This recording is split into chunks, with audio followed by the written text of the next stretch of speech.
महाराष्ट्राच्या राजकारणात कामाने बोलणारा नेता अशी ओळख असलेले एक नाव अजित अनंतराव पवार। शिस्त, प्रशासनावर आणि कडक निर्णयासाठी प्रसिद्ध असलेले नेते म्हणजेच अजित पवार। पण हा प्रवास सत्तेपासून सुरू झाला नव्हता, तो सुरू झाला होता संघर्षातून। नमस्कार मित्रांनो, स्वागत आहे तुमचं आपल्या एका नवीन व्हिडिओमध्ये। अजित अनंतराव पवार यांचा जन्म 22 जुलै 1959 रोजी महाराष्ट्रात झाला। ते थोर समाज सुधारक यशवंतराव चव्हाण यांचे पुतणे आणि राष्ट्रवादी काँग्रेसचे सर्वेसर्वा शरद पवार यांचे पुतणे आहेत। राजकीय वारसा असला तरी स्वतःची ओळख निर्माण करणं सोपं नव्हतं। शिक्षण आणि सुरुवातीचा संघर्ष त्यांचा। अजित पवार यांनी आपलं शिक्षण पूर्ण केल्यानंतर सामाजिक आणि सहकारी क्षेत्रात काम सुरू केलं। शेती, पाणी, सिंचन आणि ग्रामीण विकास हे विषय त्यांच्या आयुष्याशी अगदी जवळचे होते। याच विषयावर काम करत त्यांनी जनतेशी थेट नातं जोडलं। 1991 साली अजित पवार पहिल्यांदा बारामती मतदारसंघातून आमदार म्हणून निवडून आले। तेव्हापासून बारामती म्हणजे अजित पवार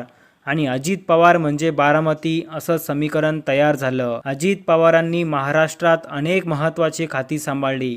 सिंचन, वित्त, ग्रामीण विकास खातं असे ते महाराष्ट्राचे अनेक वेळा उपमुख्यमंत्री राहिले। त्यांच्या प्रशासनावर मजबूत पकड असल्यामुळे त्यांचा कामाचा माणूस म्हणून ओळखलं जायचं। अजित पवार यांचा राजकीय प्रवास वादांपासून दूर राहिला नाही। कधी वक्तव्यामुळे, कधी निर्णयामुळे ते चर्चेत राहिले, पण प्रत्येक संकटावर त्यांनी पुन्हा एकदा ताकदीने राजकारणात आपली जागा निर्माण केली। महाराष्ट्रातील सत्ता संघर्ष, पक्षफोड, सरकार स्थापनेत अजित पवार यांनी भूमिका नेहमीच निर्णायक ठरली।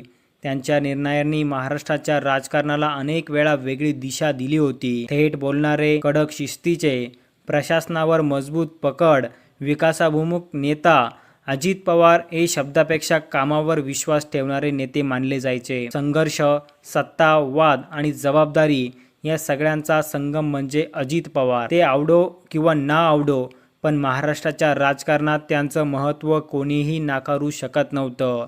तुम्हाला अजित पवार यांचा कोणता निर्णय योग्य वाटायचा?